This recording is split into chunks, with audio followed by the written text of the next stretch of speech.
Bon, la première fois qu'on a parlé des atomes, c'était en 430 avant Jésus-Christ avec Leucippe et son disciple Démocrite. Cher disciple, je pense que toute matière se compose de grains indivisibles que j'ai nommés atomes. D'ailleurs, le mot atome vient du grec atomos, qui signifie indivisible. Merci, je suis pas débile quand même, je comprends le grec. C'est une découverte capitale pour la science, et vous avez trouvé tout ça sans Wikipédia. Mais pas de bol pour eux, un autre mec, Socrate, proposera une théorie qui restera la plus populaire. Mais c'est une hérésie! J'affirme que toute matière se compose de 4 éléments primaires, l'eau, la terre, le feu et l'air! Voyons, chers confrères, cessez de croire que tout se rapporte aux dieux. Ici, nous parlons science, pas religion. Rendez-vous la semaine prochaine pour un nouveau sujet. Notre planète est-elle cubique? Ce n'est que 2000 ans plus tard que John Dalton, en 1810, relance les idées de Leucippe et Démocrite. Dalton, c'est le mec qui a découvert le daltonisme. Le fil bleu contre le fil jaune, sinon ça risque d'exploser. Et un siècle plus tard, mais les mecs c'est pas des flèches quand même, Joseph Thomson, en 1904, découvre l'électron. Ça me saoule ces rayons cathodiques, je sais même pas à quoi ça va me servir. N'abandonnez pas, Doc. Dans le futur, votre découverte va révolutionner les loisirs et donner naissance à la télévision. La même année, il avance la théorie du plum pudding. Sur la vie de ma mère, le plum pudding, c'est des électrons qui se répartissent à l'intérieur d'un noyau, comme des pruneaux dans un cake. Et il y en a aussi au chocolat? J'aime pas les pruneaux. En 1913, Niels Bohr reprend les travaux d'un certain Rutherford qui affirmait que les électrons tournent autour d'un noyau comme des planètes autour du Soleil.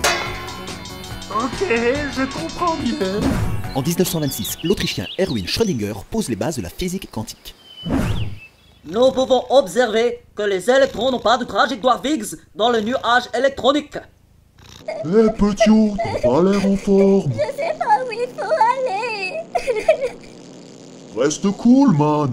Tu vas où tu veux. Ici, t'es libre. Free électron.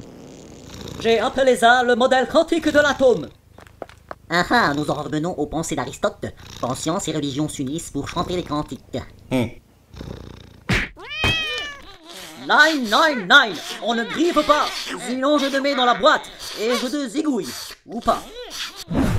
Au fur et à mesure des recherches, les scientifiques découvrent l'existence de nouvelles particules comme les neutrons, les protons, les nucléons et plus récemment les quarks. Bienvenue dans la famille, fils. Du coup, toutes ces découvertes, ça a permis d'inventer plein de trucs comme les rayons X qui permettent de traiter les tumeurs. Ne bougez pas, ça risque de piquer un peu. Et voilà. La datation au carbone 14 qui permet de donner l'âge d'un organisme. Alors ça date d'au moins 1500 ans. Non, c'est ma main. Ou encore l'accélérateur de particules. Allez les filles, on accélère un peu. Plus vite, plus vite. La radiologie médicale. Un petit selfie. La télévision dans les années 30. L'énergie nucléaire. Mais également la bombe nucléaire et autres armes de destruction massive. Et pire encore, la télévision des années 2000. Ah mais j'ai toujours du savon dans mon sac à main. On sait jamais si je me salue les ongles, hein.